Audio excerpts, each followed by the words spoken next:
This story began right down there. Those big buildings. They called it Molbak's, a name that's been on this corner for 40 years. And it's still there.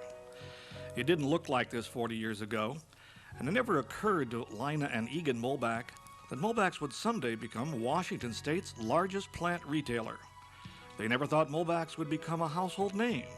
They just wanted it to represent integrity and quality. Looking ahead 40 years, even looking back 40 years, they never expected to see this.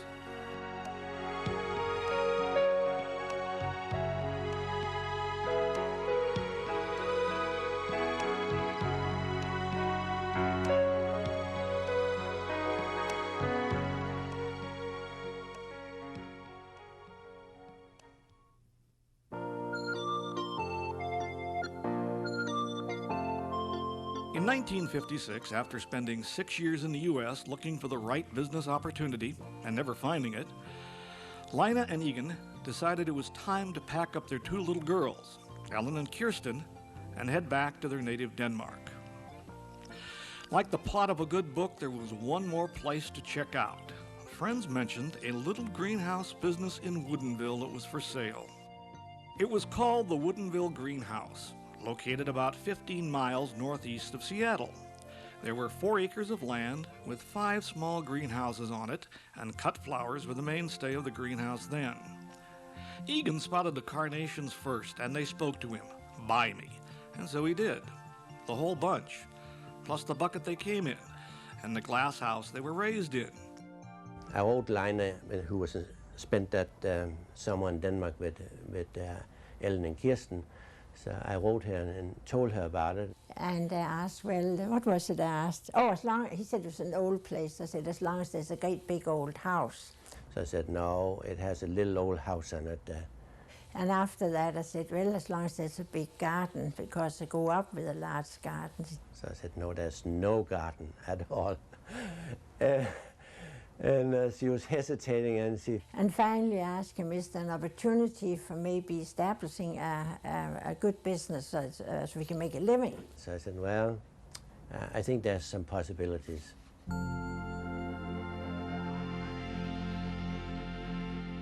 In December of 1956, Louise and Ashley Nicholas moved out of the Woodinville greenhouse, and the Molbaks moved in, and it was now called Molbak's Greenhouse. As Lina and Egan took over, competition from California growers was already cutting into the cut flower business. California had better weather. The growers could ship and sell their flowers in Seattle cheaper than Molbak's could grow them. Still, cut flowers represented the bulk of Molbak's business. Competition was not a foreign word to the Molbaks, and compete they did. Within the year, their business shifted from cut flowers to pot and bedding plants, but it remained a wholesale business. Egan and Lina were in business for only a month when they faced their first crisis: cold weather.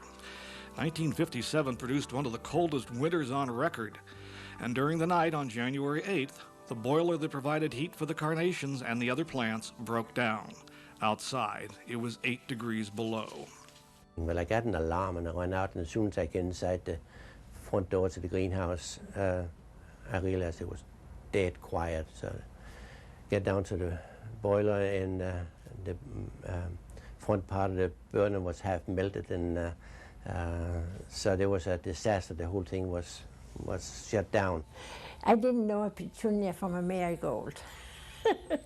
And I said that to Egan. I said, how can I help with this? I said, well, you soon learn, because you're going to sell plants next spring. Egan and Lina raced through the greenhouses, placed newspapers over plants, built fires in buckets, and paced the floors carrying burning torches. A Hollywood movie could not have provided better drama. It got colder and colder, and in the meantime we had called the former owner, Ashley and Louise Nicholas, who lived across the street actually, and of course they were very concerned for many reasons, and they were here right away to help us. But so that was after that I spent the next several nights sleeping next to the boiler down in the basement down here where it was located at that time, and until that cold wave had passed. While most of Molbak's flour production went to wholesalers in the Seattle area, a little retail crept into the business. Neighbors and people on weekend drives often knocked on the greenhouse door to buy geraniums and plants. Always the diplomat, Egan politely explained that Molbak's greenhouse sold only to wholesalers. The public said, fine, we'll be wholesalers. We'll take 2 plants instead of 1. I particularly really not interested in, because to me, I was the grower and I had work to do, and it was a nuisance to have these people come around. It wasn't that many compared to today, but in those days it was quite a few. So we did decide then to open up for and let, but they were not allowed in the greenhouse, for sure. To sell to the public from April 15th to June 15th, and we were very strict about that. Reluctantly and with many reservations, Molbak's became a sorta, kinda, maybe a retail outlet. A plastic house with an open front was built for the drop-by shoppers. Once the retail season was over, crisis struck again. And I got this phone call from the funeral home over in Basel, the old one, and he sounded very serious and said to me, I have Egan here, and I just about dropped. I was actually on my way to the wholesale house one morning with a truckload of flowers, and came as far as, for those that are local here, at Yakima Food Market, and realized that I was going to pass out. And I swung around and I got as far as where the old Basel funeral home used to be. This was just about the last straw for me. But he's alive, he added. I said, thank goodness. Egan had developed a kidney stone, and he was out of action for several days. Lina, a registered nurse by profession, left the healing to the doctors. She had a greenhouse to run. She became CEO, bookkeeper, and delivery truck driver.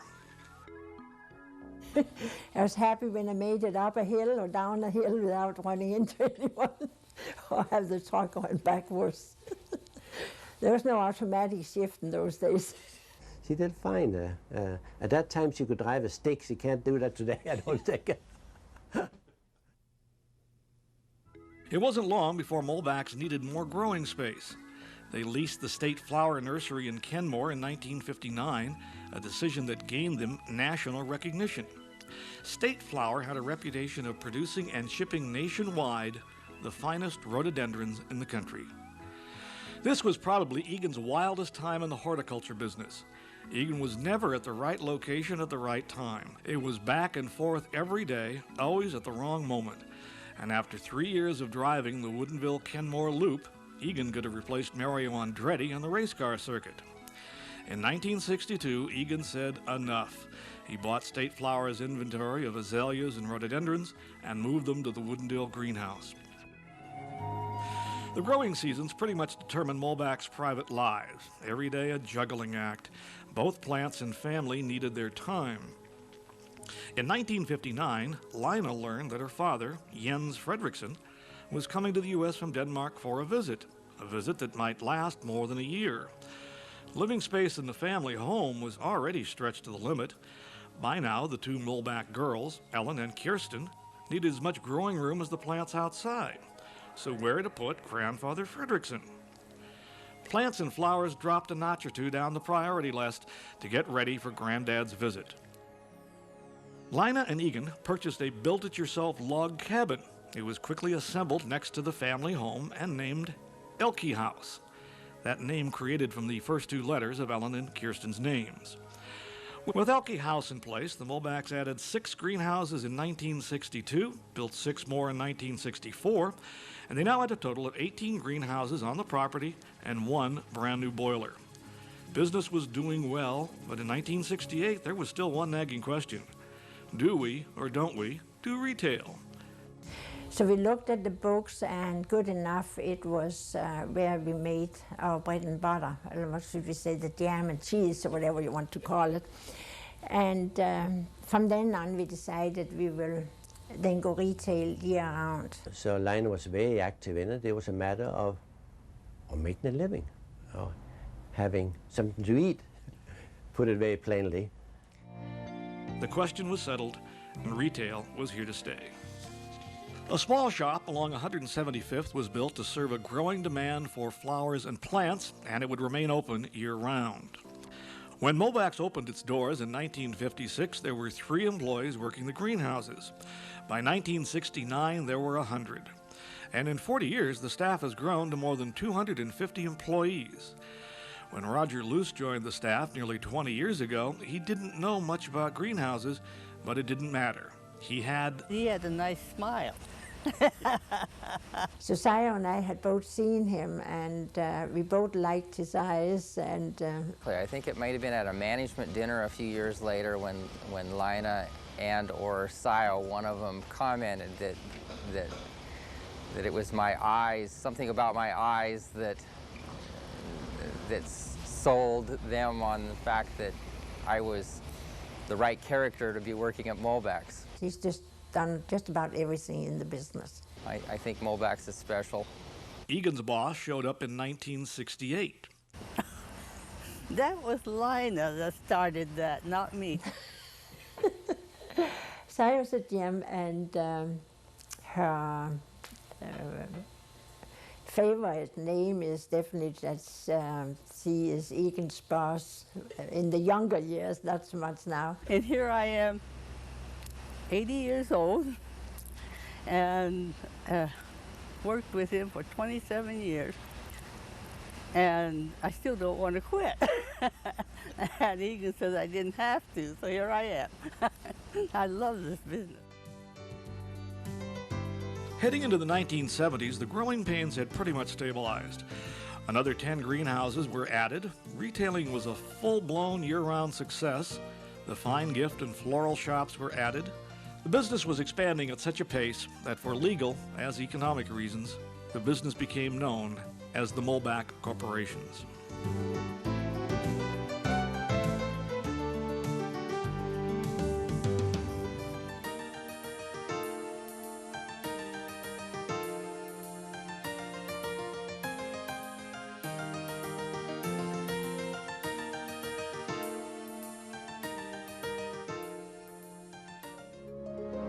Molbak's had an unusually large display of poinsettias. In 1971, the greenhouses were a sea of red. Soon word got out and people flocked to the poinsettias tables. Lina quickly turned the gathering into a Woodinville social event. Why not serve coffee, tea, and Danish pastries and have an open house? And like bees to honey, customers swarmed the greenhouse by the thousands. It quickly became an annual event and now is called the Poinsettia Festival. Business in 1975 was more predictable, allowing for better planning. The McPherson property of 2.5 acres was purchased.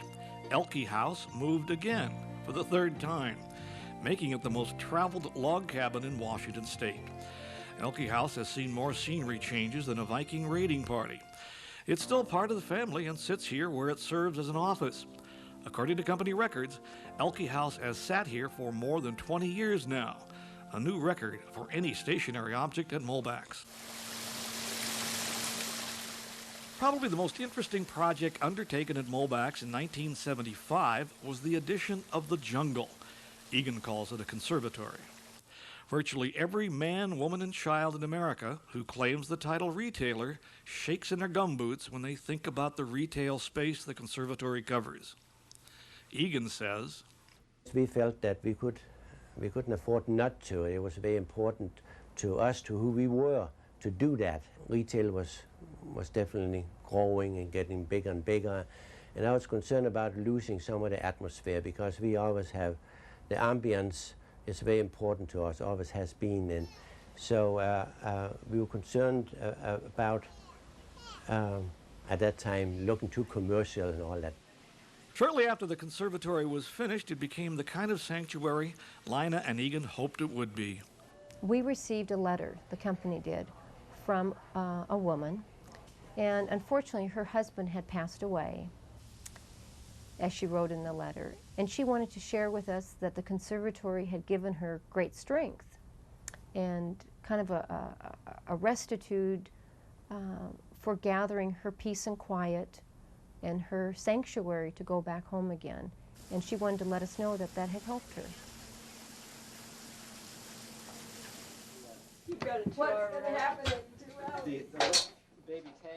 Even with incorporation in 1970, the company management structure didn't change much until Jerry Wilmot was named general manager in 1977, the first general manager outside the Molbak family. Wilmot, a former Navy officer and fighter pilot, brought to Molbak's financial and corporate organizational skills Lina and Egan were looking for. Molbak's had grown so fast, Jerry's arrival couldn't have been better timed. The presidency came later on, but we needed a general manager. We had reached a plateau where our financial skills as well as the management of the whole business was really much more than two people could handle. And neither Egan nor I have the expertise in finances at that level. And we're not really too interested in it either, as long as things would work. 1983 saw Molbak's first business venture outside Woodinville. The Molbak Corporation bought the Seattle Garden Center at Seattle's historic Pike Place Market. The Garden Center is unique to Molbak's in many ways. It offers a variety of features not found in Woodinville, such as the widest selection of flower seeds in the country. A fixture in the market for more than 50 years, the Seattle Garden Center is a regular stop for many shoppers who live in the city.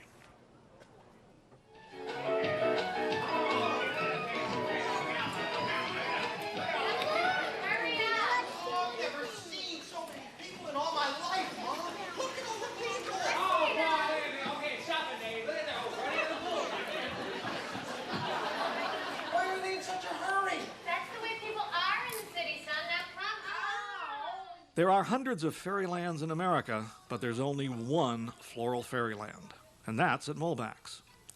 The Emperor's New Clothes is this year's stage play, part of an annual event that began 14 years ago, and it's still free to the public.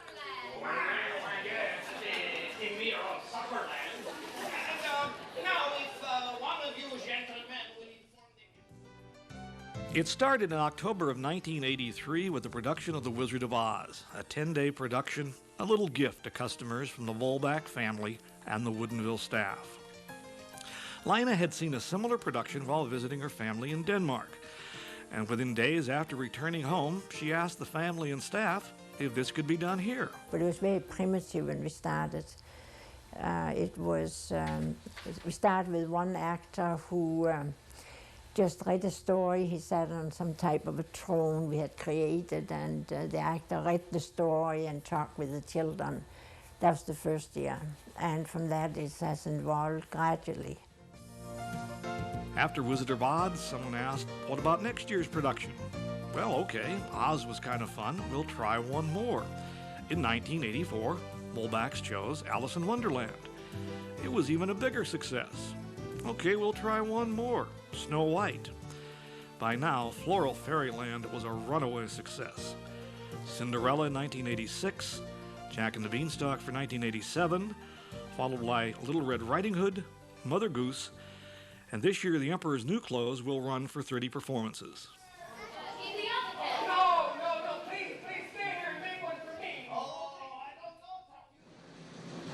In 1984, a Dutch innovation in greenhouse construction finally brought some sophistication to American horticulture. This state-of-the-art production facility, the first computerized greenhouse west of Chicago, was built on the newly purchased 38-acre farm in the Redmond Valley. It automatically shades the plants from the sun, controls the temperature and humidity, checks for the CO2 content, feeds and waters the plants. It does everything but sing the national anthem.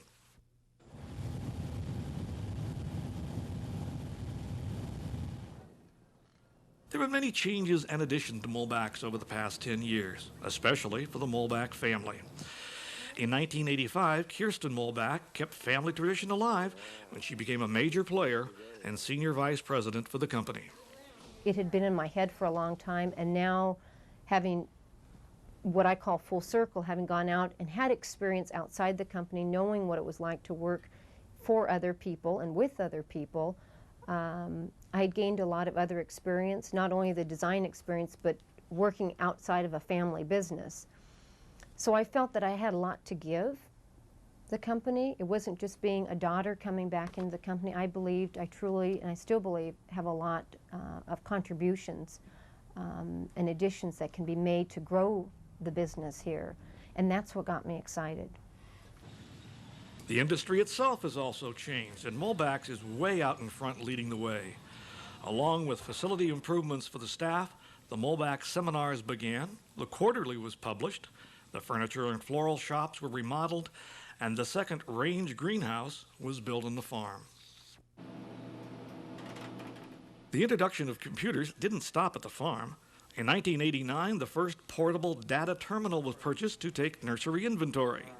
A new PBX phone system was added, and research began for a point-of-sale computer system.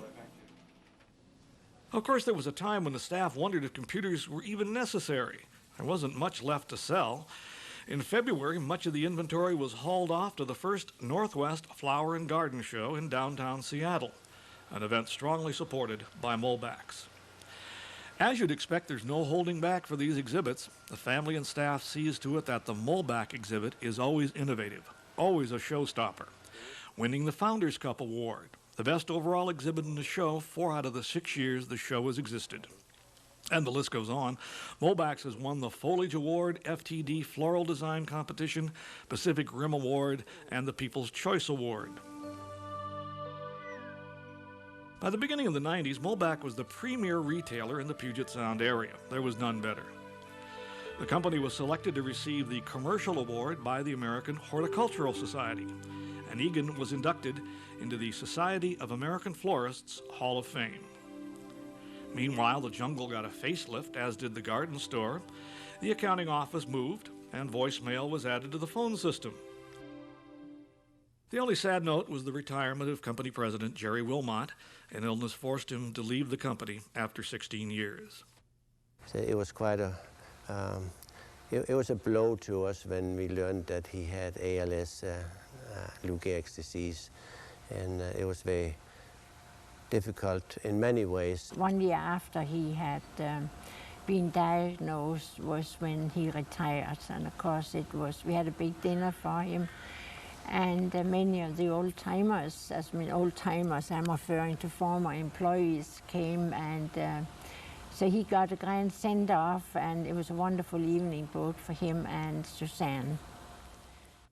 Upon Wilmot's retirement, Molbak board member Mike Cooey was named president. A longtime Seattle resident and a former banker with Security Pacific, Mike brings to Molbak's a wealth of experience in finance, organizational development, sales, and strategic planning. There are certain plateaus that you reach where the business really becomes very different. And in this case, one of the biggest things we had to deal with was building what I call the infrastructure. We had to put in place the computer and information systems, the point of sale systems. We had to put in distribution systems in terms of warehouses. We had to get people organizationally into positions where they could more directly influence and control what needed to be done. And in doing that, we're in process then of having an organization which will allow us to take the next step of the growth and to be able to digest it in a way rather than having problems be created by that growth. So that's probably the single most important thing, was building the organization. Major decisions at Molbak's are made by the company's board of directors. The board consists of the 6 family members, Mike Cooey, Ron Weinstein, and Orrin Smith. 3 other men have been extremely influential to the Molbak's over the years: Dave Odegaard, Gord Livengood, and Dean Worthington. This board meets twice a year, discusses major issues, and then they vote. What's interesting about this board is, given that it has 2 outside directors who are just that, the rest of the board, being the family members, really have, in some cases, 2 roles, and in other cases, 3 roles. Sometimes you spoke as parents, you spoke as owners, you spoke as managers, So in order to know where you were coming from, we ended up color coding. So I was never that great at using the cards, I don't think, but Lino was very good at it. And so here was a red card, and here was a yellow card, and a blue card, or whatever, It's interesting that only one of the members can raise all 3 cards at one time, and that's Lina, and that's when the discussion ends at that point. Lina has spoken. But really all can use them if they want to. Looking back over 40 years, Lina and Egan have set examples and accomplished things few of us ever hear about. Even before they bought the Woodinville greenhouse, they were community-oriented, and when business pressures in 1956 demanded their ever-waking moment, there was always something left for family and the community. Few people have given more of themselves than Lina and Egan. Besides raising 4 children, Ellen, Kirsten, Jens, and Heidi, keeping the company's books, Lina has been active in Girl Scouts, church, North Shore PTA, taught Sunday school, took part in a women's book discussion group, served on the advisory board of Planned Parenthood, and in 1957, Lina became a U.S. citizen. She was named Outstanding New Citizen from a class of 3,000 people. Even today, Lina serves as a volunteer at Children's Hospital. She's on the advisory boards of Virginia Mason Hospital and the YWCA, and she's still an active member of the Women's University Club, Stanford Parents, and Lakeside School alumni organizations. Egan has also put in extra hours for the community: the Bothell Chamber of Commerce President, Bothell Planning Commission, Forward Thrust Committee, Metro Transit Committees, Rotary President, North Shore YMCA Board Member, the Woodinville Chamber of Commerce President, and all that's in addition to his professional commitments: the American Horticultural Society, co-founder of the Northwest Flower and Garden Show, the Ohio Florist Association. He has also served as president of the Professional Plant Growers Association, the Puget Sound Flower Growers Association, and Seattle Allied Florist. And this is only a partial list. To read the entire list is like opening a book the size of a telephone book. The 1990 Commercial Award for Highest Standards of Excellence, Grower of the Year, Man of the Year, Outstanding Citizen Service, Washington State Retailer of the Year, Best Nursery, Outstanding Garden Center Design, Award of Excellence plus Outstanding Service and Contributions to the Nursery and Floriculture Industry. And perhaps most important, Molbak's has ranked among the top 100 nurseries in the nation every year since the survey began. As Lina and Egan see it, these awards really belong to the entire Molbak staff, recognition for the most respected staff in the country. Lina and Egan say they are stepping back a bit to other things, more community involvement, and maybe, sorta, kinda, well, almost, you know the R word, retirement. But don't bet on it. That parking spot near the office door is very dear to them. Thank you to, first of all, our staff, our entire staff, from one spectrum to the other, because they've been incredibly good to us over the many years. I will echo Egon in thanking the whole team, because it's really been teamwork from day one. And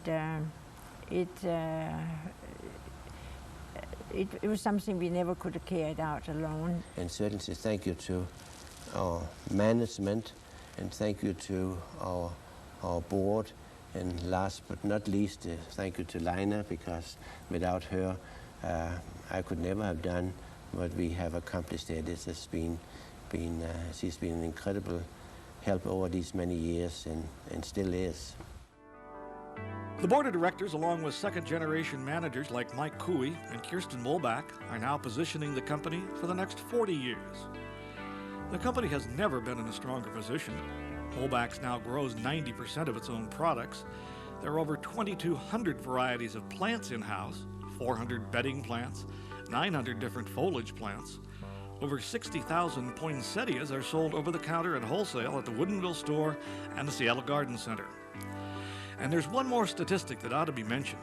More than 1 million visitors come to Molbak's each year, a figure the Seattle Seahawks would love to own. Throughout Molbak's 40 years in business, the company has never lost sight of what it does best. It prides itself on offering the finest quality products, supported by the most knowledgeable and best trained staff in the area. This specialized staff comes from the Puget Sound area, the nation, and from around the world, and many are trained college graduates. The point of sale system is operational. The off-site warehouse is in use, plus the nursery and garden stores have been remodeled.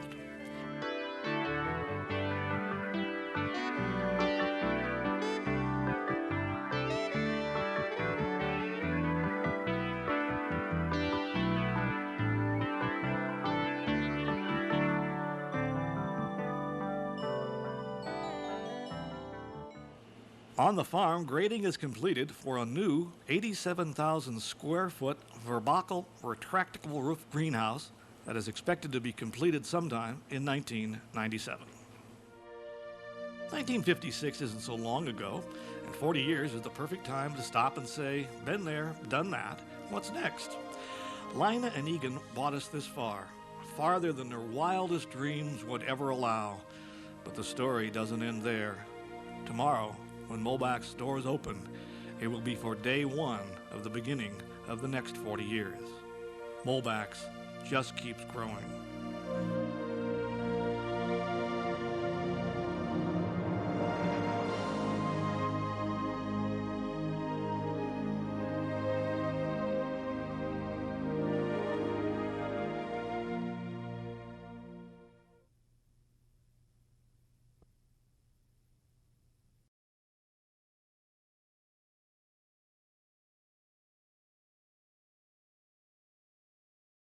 All started in Denmark. Egan was born in central Denmark and Lina was born in northern Denmark. Egan's family was involved in horticulture, so his love for plants and gardening started early in his life. Lina's father was an educator and ran a school, which I know is where she got her lifelong love for education. I think it is hard for all of us to imagine being teenagers and having your country invaded and then having war and hard times all around you.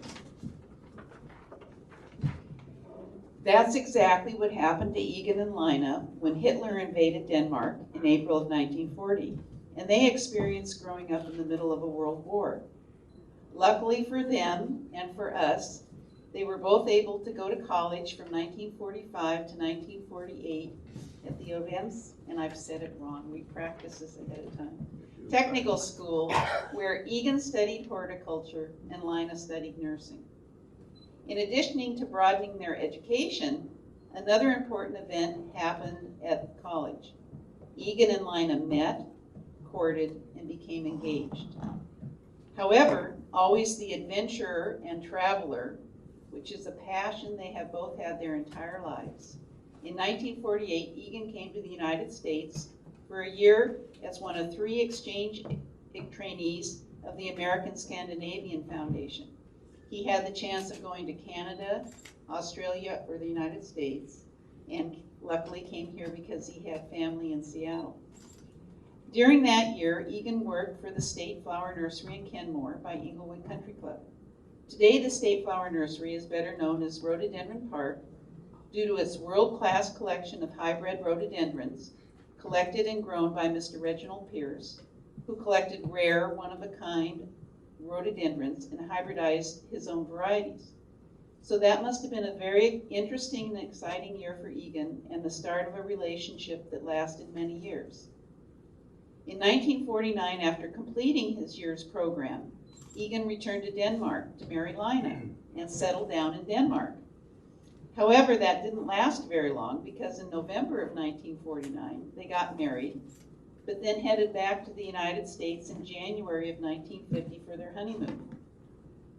All of this with the promise to their families they would return permanently to Denmark in 5 years.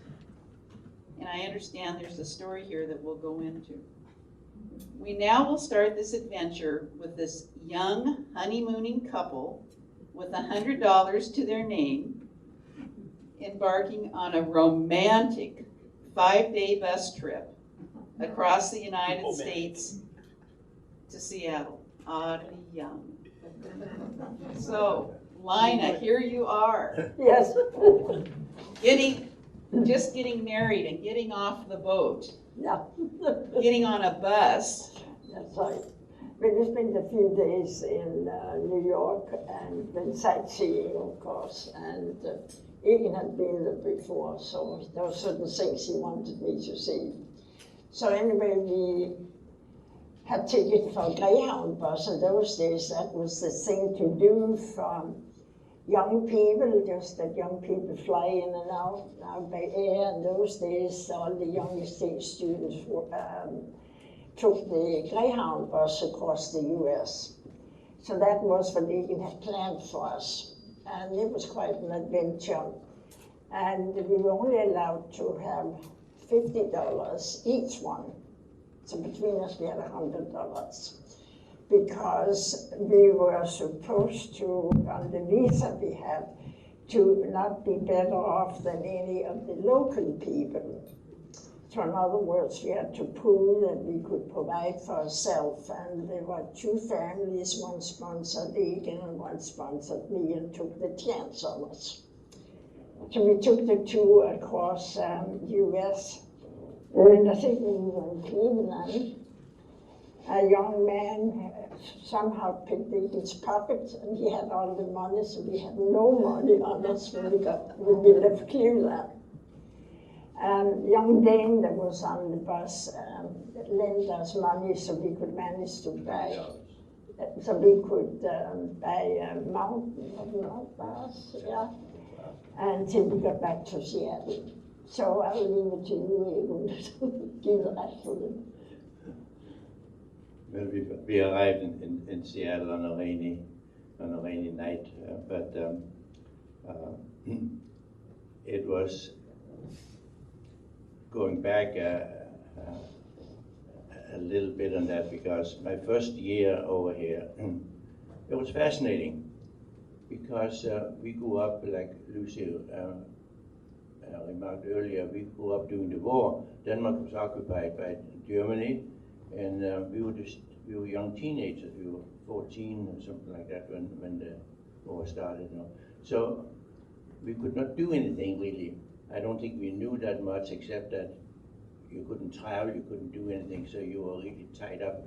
So my year over here was just a great experience. And I had, I can still see, I think, you know, when I came to New York in November of '48, I think my eyes were this big, you know, because it was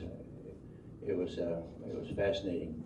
I spent the first, I think I spent 3 days in New York. I still wonder how I did it, but anyhow I did. It was interesting, and I even I don't know if you remember this line, but I had met the American ambassador to Denmark to get some of these papers on. And it was a lady, and visiting with her, she talked about that she had a nephew who was in the greenhouse business, actually up in Connecticut, and she was wondering. She thought I should definitely stop and see it if I could. You know, well, here I was, you know, just landed in New York, and my English was, you know, certainly not the best, still isn't, but I mean, in those days, and but I thought, well, I made a promise, I'll do it. So I had the address and took the train up to, I can't remember the city now, and it was about an hour's train ride or something like that in northern New York, and visit these people there, and had a good day with them, and went back that evening on the train, and of course trying to figure out where to get off, because I got off at Grand Central Station. That's where I started out, and I want to get off there again, but they all looked alike, you know, to me. So I got off, realizing that I got off too early. So I had quite a time, but I finally ended up back in Manhattan and in the little hotel where I stayed. So that was part of that. But coming back then in '49, after I spent a wonderful year here and learned a lot, the idea, of course, by sending us out was that we were to learn something within our trade and then come home and apply it. And of course, I didn't quite live up to that. I certainly learned something, but at that time, the horticulture or floriculture, really, as it was in my case, business here, was not too advanced. From what I came from, I was used to totally different circumstances, and so some of the back east were pretty good size places, but here in the Seattle area was pretty mediocre. But anyhow, so I I realized that when I came back there and I said to Lina, you know, you have to see what I've seen, you have to experience that. So we discussed that for some time, and we knew that we were going to get married. We were engaged before, we had been engaged for 2 years and before I went over here. And so we got married, but and Lina then somehow, I still wonder how, but somehow she agreed to go along. Yeah, I really do. I didn't know what I got into. No, you didn't know what you were getting into. But anyhow, so but the only way we could do this, because we have to work. See, the first year we were here, I could not earn any money through the American Scandinavian Foundation. They gave me $200 a month, and then those I worked for, I don't know how much, but they sent that money back to the foundation. So I could not be paid directly. So I knew when we would come back that we could not. We had to earn a living, and the only way you could do that was really to immigrate, and that still has a funny sound in my ears because I still never have and never will consider myself an immigrant, although I know I am. We think we are foreign born, which we are, but in any event, so how do we do that? So I went and checked with the embassy, and there was a 6-year waiting list in those days. Those days there were quotas, you know, how many that could get in from each country a year. You didn't just walk in like you do today, or some do at least. But so there was a 6-year waiting list, and I was visiting with the ambassador, and we would make a long story short. I don't know. Excuse me, don't forget to buy a bouquet of roses. No, that's what I'm telling you. So I think that I don't know, for somehow, I think I charmed her. So I sent her flowers, and I said thank you for taking the time with me, and I did that several times. When I make a long story short, they finally decided that, I think I was a nuisance probably, so they finally decided to give both of us a visa. So we actually had immigration visas, and of course we're not citizens, but we had, at that time, we were called your first papers. I think today what they call a green card or something like that, or maybe that's changed too. But that's how. And so the first 6 years here, we were not citizens, couldn't be. We had to live up here 6 years, and so we won't get into that now. But anyhow, like Lucy said in her introduction, that we had promised our parents that we'd be back in 5 years. We didn't quite make it, but we made it in 6. So Lina and our 2 little girls went to Denmark in April, and this was with the idea we were going to see if we really wanted to stay here or we had to move back.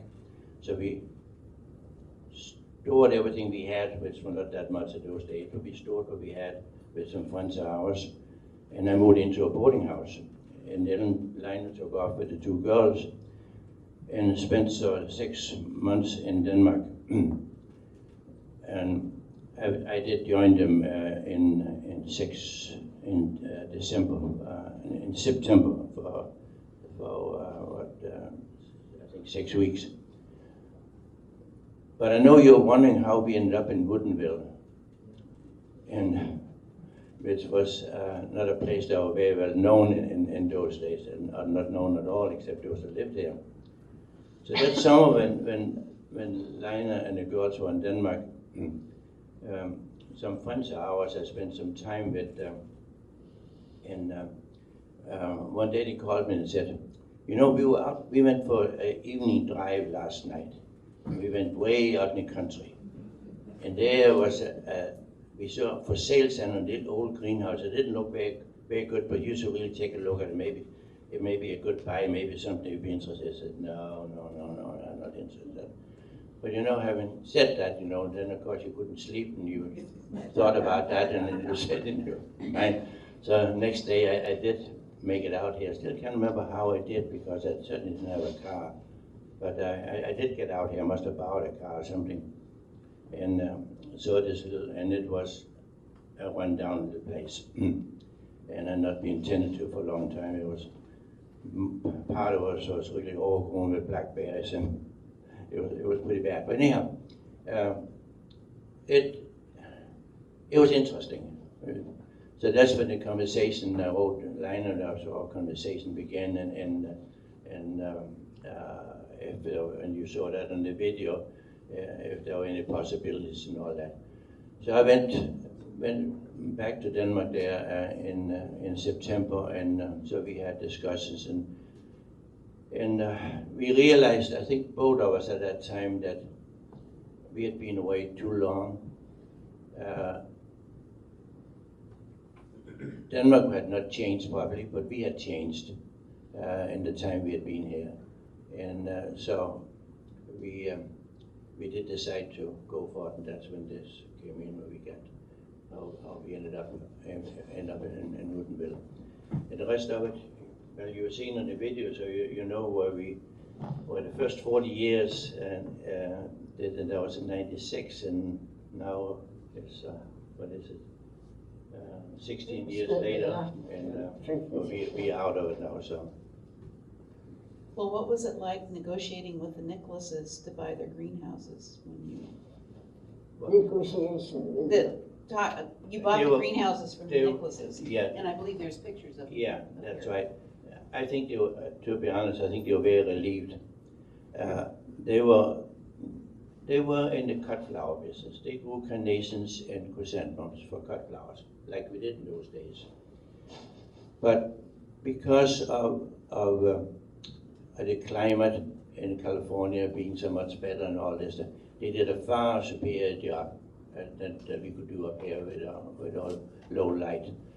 So they had trouble the last several years that they were operating because their product was not very good, and it was hard to sell. So there's something about how chrysanthemum stems became shorter, so then you could sell them as potted plants. Yeah, there was a big research project at Ohio State, actually, and a wonderful, I'm trying to think his name now, Liner, that did all the professor that did all the work. Anyhow, a lot of work was done basically at Ohio State, a little bit at Cornell, but most of it at Ohio State, that where they worked with figuring out that a chrysanthemum related to the day length.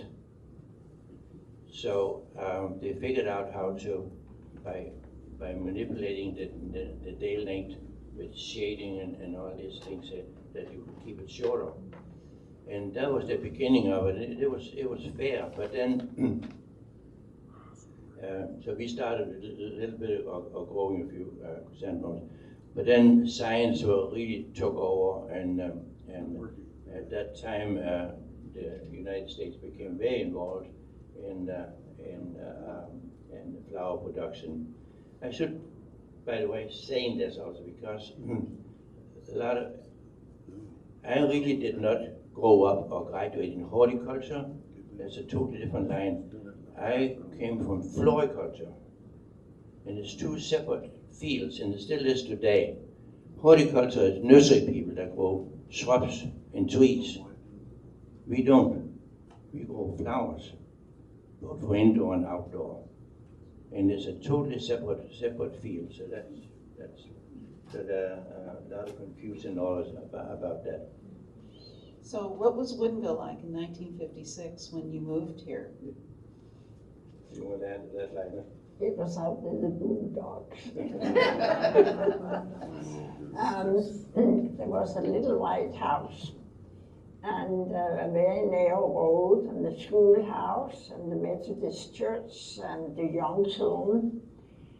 And the people who heard that we had purchased this greenhouse out in Woodinville, they just wondered what in the world we were doing. And they made bets on whether we would survive in Woodinville or not. And we had a lot of guests the first 2 weeks, and they all shook their head. But it was a friendly community, it was a small community. And Ellen de Jong, Lucy's grandmother, was very lovely and outgoing to us. So were Ashley and Louise Nicholas. So I would say it was a good community, and it certainly was a caring community to come into as a foreign-born girl and not know anyone, and have 2 little girls and start a business in a rundown business. So we were received very well in Woodinville. Egan, any comments about Woodinville in those days? It was a totally different place, and there's a few of you that lived here a long time, but some have not perhaps. But Woodinville in those days, we were told that we were on the wrong side of the track. By the track meaning that the railroad tracks that still crosses the 175th down by the slough. The business, a few businesses that were here were on the other side. And up there was a little Rongvi's grocery store, and there was a Nichols gas station, and then there was, of course, the Woodinville Mercantile. There were the Youngs, and they also had a big freezer. Still remember that. People didn't have freezers at home, so if you bought half a beef or something like that, you could take it up there and rent the storage. But that was only a business. There was nothing on this side here, on the where we are now. Little old house. I'll take that back. There was one business. There was a Woodinville Lumber, which was probably about where the right across from the old De Young house. Right. Yeah, something like that. So it was a very, very different. The first major thing that happened in Woodinville really was when they built Woodgate. Woodgate was a big thing when they built that. And there was a restaurant and a lot of things there. But there were a lot of, they had to do a lot of it, and it was very interesting because we got tied into it a little bit because they had to get rid of all when they were leveling and all that, and there were a lot of extra dirt, you know, and whatever they hauled away. And they came and asked if we would be interested in taking it. But on the lower part of our place, the one that now that borders into Canterbury Square, was really more or less a swamp. It was a swamp, and all grown with trees. So we took leveled the trees and took all that out, which you couldn't have done today, I don't think. But we did in those days, and so we got all the fill from Woodgate, and we filled that in. And once you fill that in, then we leveled it, and that became a major production area after we moved our what Denison has sailed us back from State Flower Nursery in Kenmore. That became our big azalea house, and yeah, it was a different place in those days. And you saw a little bit on the movie there. You saw a policeman out there. The reason for that was when we were busy on spring days or holidays, something like that. We had no place to park, and so across the street from us, there's now, of course, the big shopping plaza. We rented that, and that's what we used for parking. And so you could hire an off-duty policeman to direct the traffic, and which we did. And that was important because that was the main road that went up to many other areas, and so that's where all the traffic came down. So Lina, what was it like raising children in Woodinville back then? Oh my, it was I think like raising children anywhere else, but we had the double challenge because we were foreign born.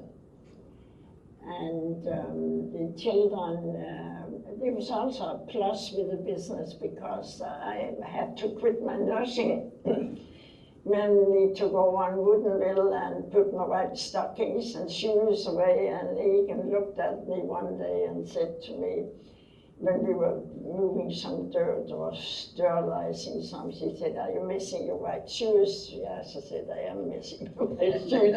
Well, he said, "Both things takes patience." So that pretty well said that. It was a big adjustment for me, both professionally and adjusting to a new country, of course. But when you're young, thank goodness you don't always know what you get into. And again, with the children, we were very fortunate that the community was so outgoing to us. And these people we had helping us, most of them are gone now. But they would be kind to the children, and the children would come out in the greenhouse. Then we had a coffee break in the morning and the afternoon, and some of the staff would come for Easter and for holidays and other times and bring them gifts and do things with the children and take an interest in them. The schooling was something else. I'm brought up by educators, and education to me was the priority. Good education. Dad always said you have to learn to use your head, but you also must know how to use your hands. And that has been Egan's and my philosophy. They went to the children went to scouts. They were brownies, they became scouts. We went to the old Woodinville library down in the White Gym. And I went there with the Girl Scouts, and we cleaned it and took care of the books, done a lot of driving around the community, picking different children up or going to PTA meetings. So we were busy, and I think it was a healthy environment. There were a couple of things that bothered us. We had a neighbor which was not the most pleasant one. It was not right next to us, but down in the field. And the children from there were not the type of children we really liked our children to be influenced by. And I said they should always come to our house and play, but they could not go to their house. So at that time we decided to fence a part of the yard in and build a big sandbox, and so we had some control over what went on. But it kind of petered out, and no, we had good babysitters. Ray Braga, the head of the school, had the daughter Relene, and Mrs. Nicholas, of course. And no, it was, I think we were with bus to school deals, so the children would walk down to the bus in the morning for the music lessons. And in those days, it was dark in the morning, of course it still is, but I was ambivalent about seeing these little girls go down to the bus, but we did it. So later on, we chose to send the two girls to a boarding school for a while because we wanted them to have a little more exposure to an academic training. And then they came home again after several years. And we also added two to the family. We had first a son, and Jens, and then another daughter, Heidi. And Jens, by the way, sends his greetings to you. He was supposed to have moderated today, but he is in Asia, so he couldn't be here. But he's the owner of the business now, so he sends his greetings to you. So there's a great story about Jens and travel and pots. Oh, yeah. Which is appropriate since Jens is traveling right now. Yeah, you can do that. Sure. Jim, do you have a picture of Jens? Yeah. There we are. Well, I'm the frugal one in the family, and I had told the children that they should save their pennies. And they did that as children. And Jens had in his, even when he was high school, he had a big jar on his desk and full of pennies. And then when he, later, when he was around 10 or maybe 9, he had decided that he would really like to take a trip to Denmark and visit his grandfather and the other relatives. So I suggested to him, Jens, why don't you just go see him get a job and earn some money, and I'll pay half of the ticket and you pay the other half. So Jens went to work, and Egan suggested to him that in those days we recycled all the clay pots. Yeah, recycling is nothing that we started now, do we? It was all recycling those days. So you see him there with the pots, and for each pot he washed, he got 1 penny. And after a lot of pots, 28,000. Yeah. And he had enough money, and he and I went into the travel agent, and we got his ticket. And the result of this adventure, a friend of ours who was Scandinavian Airline had been following Jens on this adventure. So when Leif I, who was the director of SAS in Seattle, knew Jens was going to Denmark, he had a PR person come out and take a picture of Jens rubbing the pots, and they made a story out of it in the magazine on the Scandinavian Airlines. And I'll leave the rest of the story out because it doesn't relate to Molbak's. So Egan, did you ever in your wildest dreams, when you bought the Nicholas's greenhouses in 1956, ever dream it would end up being what it is today? No, I don't think you really can, because it's it just evolves. The advantage that I think that I had probably was that I grew up in, not in the retail, but in the production in but I saw a lot of retail, and I saw a lot of flower shows, because that's what my family did, and they did a very good job at it. And so, but I never thought that our little place where it would turn into something like that, no. Can we talk a moment about Jerry Wilmot? It was so nice to see his picture. How did you ever come about hiring Jerry? Oh, that's a good. And many of the people here know Jerry and miss him greatly. That's a good question. We always thought good professional advice, I think, and so we got a loan in the bank, in Boston State Bank, and we paid off Ashley and Louise right quickly, because I didn't like to have to owe money to people that we were dealing with every day. It was not a good idea. And so I came to know Dean Worthington quite well, and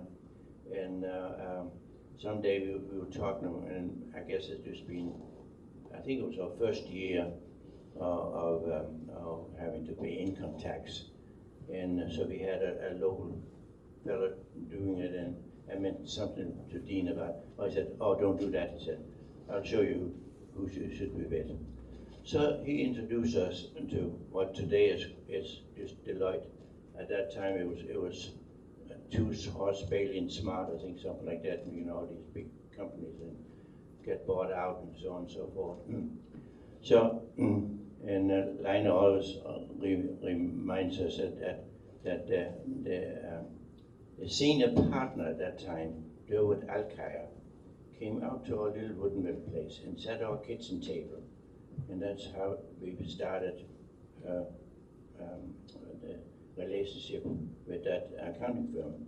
Well, so in 1970 or something, I think it was, or maybe late 60s, our account was, you know, there were younger people handling the account all the time. And so, but you know, I think it was the late 60s, and he got a younger fella in there to handle on, and we really got along really well. and his name was David Odegaard, and so he followed us in great advice all around, really. So we came to, I think it was probably 75 or something like that, and they said, you know, I should tell, at that time, we had the first 20 years there, we had grown on an average of 20% a year, and that's a lot. You know, it was not so much. The first year we did $15,000 the first year, which was twice what Ashley had done, and that included his rental house he was at. But anyhow, so Dave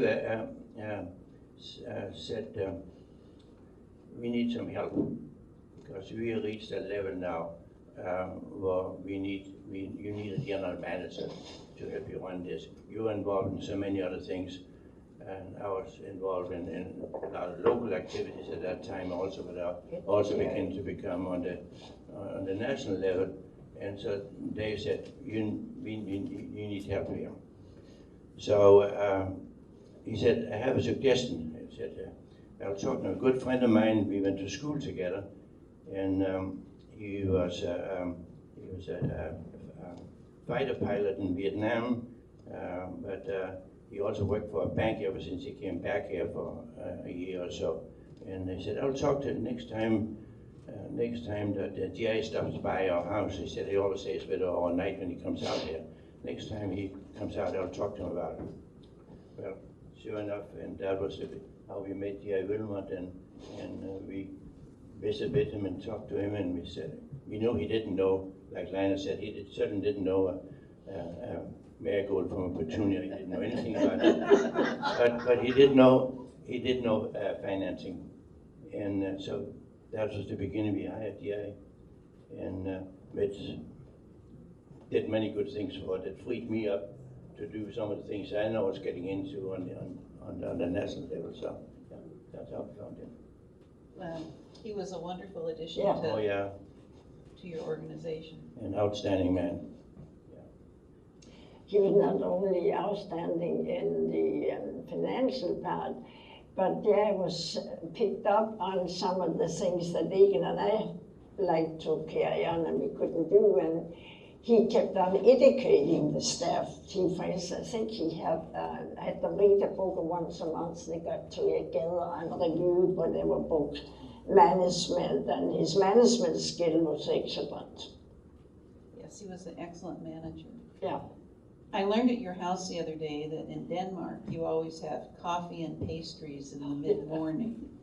And I have a feeling this Danish tradition was a driving force behind the pastries and coffee and other activities that you've had at Molbak's. And so I suspect you're behind quite a bit of that, Lina.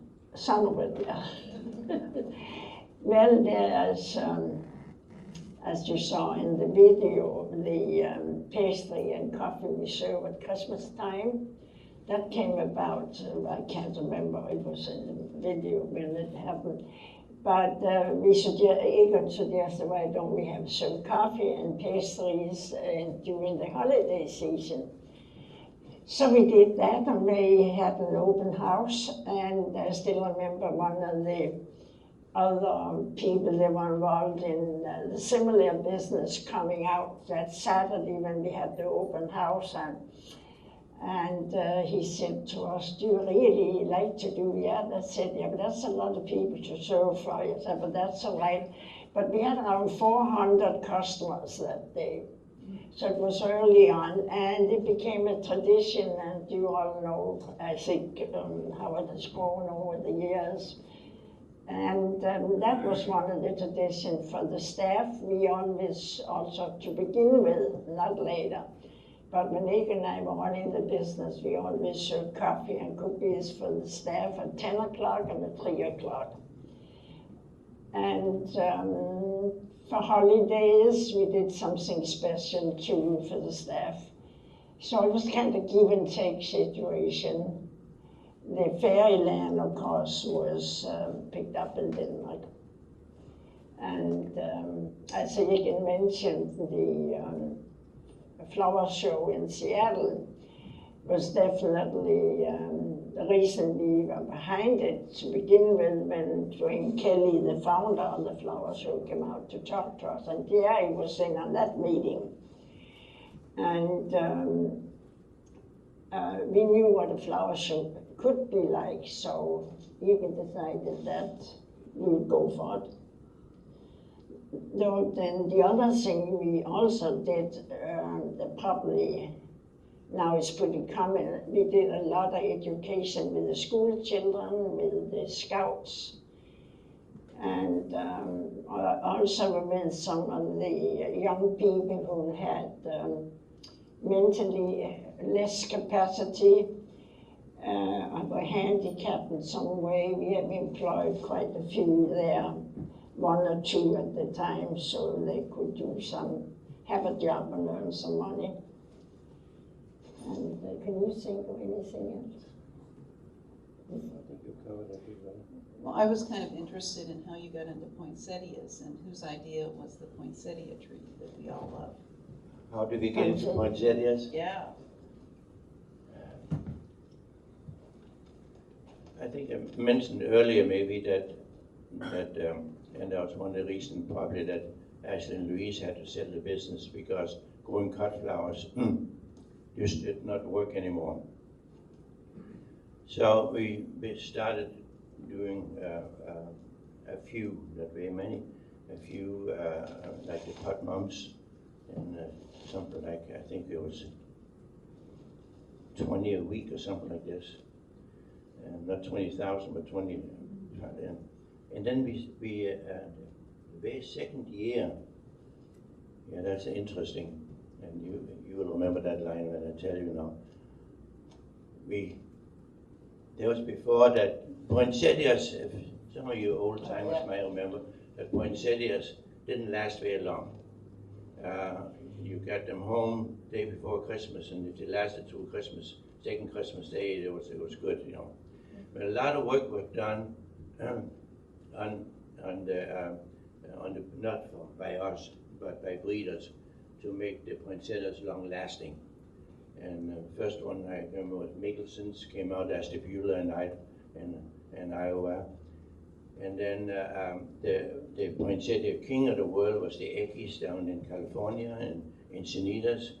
And but anyhow, so we got in and on growing a few poinsettias. I can't remember how many. They were just in a kind of a lean-to line. I didn't have that many, but they had to be shaded in order to make them bloom, and then light in between. There was all these things there. So we had these poinsettias, and it was close to Christmas, and they were in bloom. And we were at some kind of function in Seattle. I can't remember what it was, but I know there was a formal, because I know I had to rent a tuxedo to her. And we came home about midnight, and we saw the smoke out there, and I ran in there and had some of the shade covers that over the poinsettias had not been drawn correctly. Somebody was doing it for us there, a young fellow doing. So the lights on these, anyhow, they caught fire. And I still remember that I was pouring water on and getting up. I don't know why I didn't get electrocuted with a hose and there, and I didn't think lots of but the tuxedo I had on that got soaked too, I'm sure. But anyhow, we got it put out, but it was really a setback, and we had some sleepless night there. If we were going to survive, or if they were going to, if the plants were going to survive any of them at all. Well, they did somehow, and we were able to sell most of them. So that was the beginning. But of course, from there on, we were definitely into growing poinsettias. So the next year, they had come out with these long-lasting ones that came out as the Beulah, and they were small flowers, but they lasted. They didn't grow very tall, so it was great. And but after that, Aggies got into it in a big way, and so it became a big thing, and we get more and more every year, and it became a good.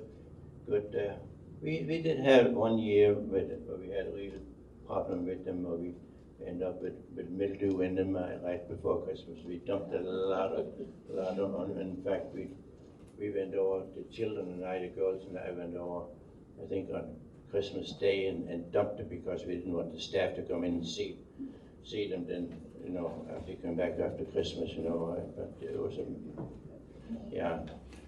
Yes, it was not all rosy, you know.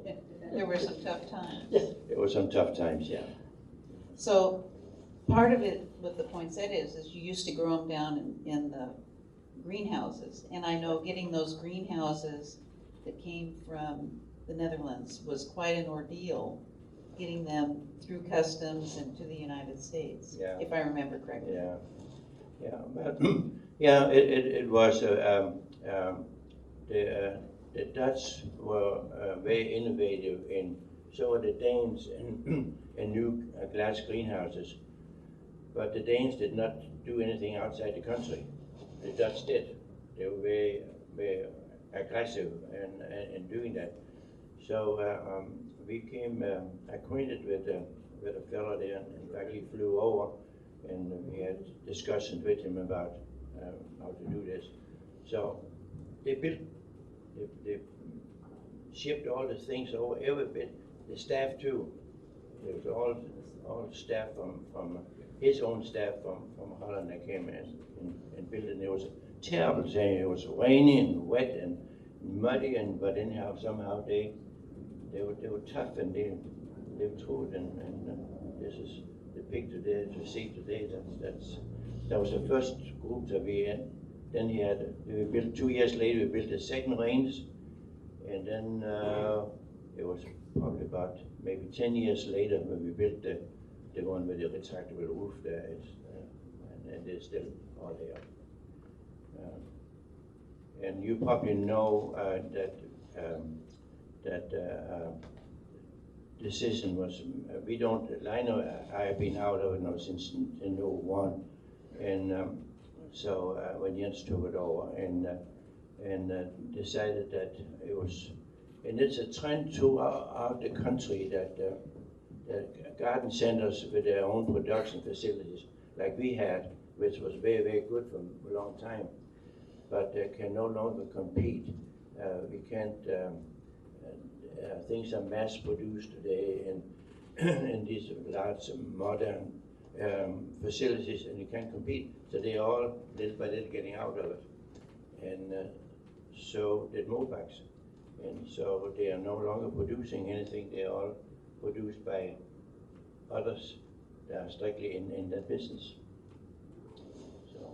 So where do you see the business going, not your business, but the industry going in the future?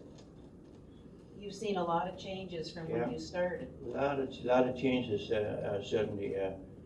One of the bigger changes probably is that when it comes to flowering plants like you buy in the supermarket today, none of this is produced in the U.S. anymore. We battled in the early days. I said earlier, we battled California because we couldn't compete with them because of their good weather. Now U.S. as a whole can compete with Colombia and other places in Central America, where they have inexpensive labor. They also have constant light and constant heat all year round.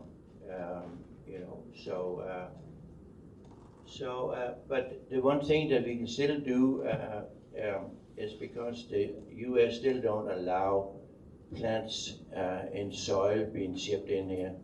So we can still do the garden plants, the bedding plants, and all those. We can produce them here. They are being produced here, but mass produced by big companies. Some of them have 50 acres on a cover, 100 acres on a cover, enormous places, totally automated. It's robotic, all of it. And the smaller ones can compete. So you can, and they sell, of course, to the mass markets also. which we in a sense compete with, price-wise at least, you know. So we can, so that's why they're getting out of it. So I think now we'll open it up to questions that any of you have. And I have a question. Phyllis? Lina, it's about your father when he came. It's about your father when he came. Family. It's about your father when he came. Oh, How long did he stay? my father stayed here probably almost a year. And we had that little log cabin. Who was it asked me the question? Phyllis Keller. Oh, Phyllis. Phyllis, you know, that little log cabin, you seen it at the nursery, that was built when he came. And there was a bath in there, and we wanted him to be sure to have his own privacy. So that was built when he came, and later on, I think 2 years later, my uncle also came. Now they came together the first time, and then he came a second time and spent quite a bit of time with us, and he enjoyed it. But he had traveled a lot when he was a young man. And he was in his 70s when he visited us. He took the bus into University of Washington to study more English because it was getting a little rusty for him. Yes. Did you learn English in Denmark or not until you came to the States? We both took classes in English in Denmark. I believe you said you spoke 4 languages? I took 3 foreign languages, and Egan took English. And then today, the children in the Danish school all learn to speak English. 2nd grade, I believe. And then, of course, we also took classes here, particularly for our citizenship. We went into the Broadway High School, technical high school, and had to go to school there. That was the first year we were in Woodinville, I believe, in order to pass our citizen papers. We had a questionnaire. We had to know how a gas refrigerator works. I don't know why.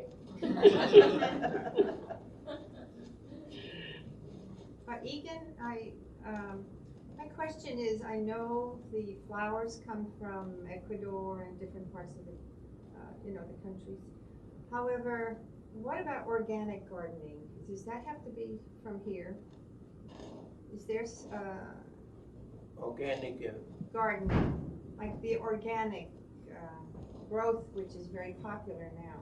It's very popular. So how is that in the United States? So does that have to be local, or Yes. or does that get imported also? No, there has to, well, that word's being misused so much, but anyhow, yes, it would have to be be grown here if it's in soil. But but now you can also get organic cut flowers that are shipped in. So you wonder a little bit, how organic that is, coming from Ecuador or Colombia or whatever. But those that are grown that we sell here, that are in soil, or they has to be locally produced. Locally, I mean in the U.S. Right. Yeah. So let's say you have a lilac tree. Does that come in bare rooted and they import it, or is that something that's grown here? Yeah, it comes in bare rooted. Most of that does not come from outside. It's grown in the U.S. Majority, I think, of that type of nursery stock is grown in Oregon. Oregon is the big nursery state. Some in Northern California, but Oregon is by far the biggest one. What about Florida? No, not nursery stock. Within Florida has that's for indoor. That foliage plant, green plants, orchids, and all that. Yeah, Florida is big. But when you talk about trees, nursery trees, things like that, that's Oregon is big in that. And then the cut flowers come in from outside the United Cut States. flowers come, I would say probably 95% imported from Central America. Yeah, most of it. Any other questions? Terry? Like the flower auction outside of Amsterdam, where they bid on those day after day after day all year round. Those go mostly to Europe then, not to the U.S.? I think the question was that the flowers go, they come through the flower auctions in Holland, if they can be shipped in here. They cut flowers, and they are. They used to be quite a bit, but I think that not much anymore because of the growers in Central America has become quite good at it. And most of those that went through the Dutch auctions really were produced in Israel. A lot they come out of Israel, and I think maybe some of them still are. I get a little outdated because but I think a good part of them still comes to Israel. And I think also the Europeans also get some of the flowers from the Colombia, from the Central America area. They're not shipped the other way. Transportation, it has changed everything today, and you have these big 747 cargo planes just running there non-stop all the time, and so it's a different game today. Any other questions? Well, I have one last one. Okay. On your logo, you have a little flower at the top of the L. Yeah. How did that come about? I think that's very clever. I wish you could hear that.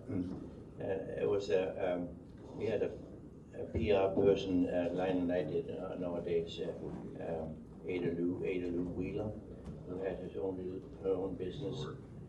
And when we designed that, and she told me, she didn't do it, but a young man actually, I think he was a student that worked with her off and on, was the one that designed it. And we saw her, just not, I don't know if she's living anymore, but anyhow, a few years ago, and she's still very proud of that we still have that logo. It's a very nice logo. And I think we want to thank Egan and Lina for taking the time to share with us.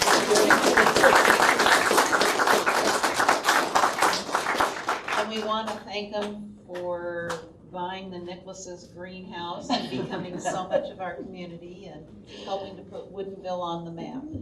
It's been a lot of years. And we'd like to thank all of you for coming this morning and sharing with the Woodinville Heritage Society. Thank you. May I add something, Lucy? I was going to mention earlier that we really like to thank the Woodinville Historical Society for your efforts and what you're doing to preserve the saga of the city of Old Woodinville. It's very important, and we all know that history is a part of the world of knowledge that we all lean on to plan for the future and know whose shoulders we stand on. And then we think really it's commendable that there are a handful and plus of you who have the time and ability to work on this, and we want to show our appreciation for that. Thank you. Well, everyone have a wonderful day. Did a good job, Lucy.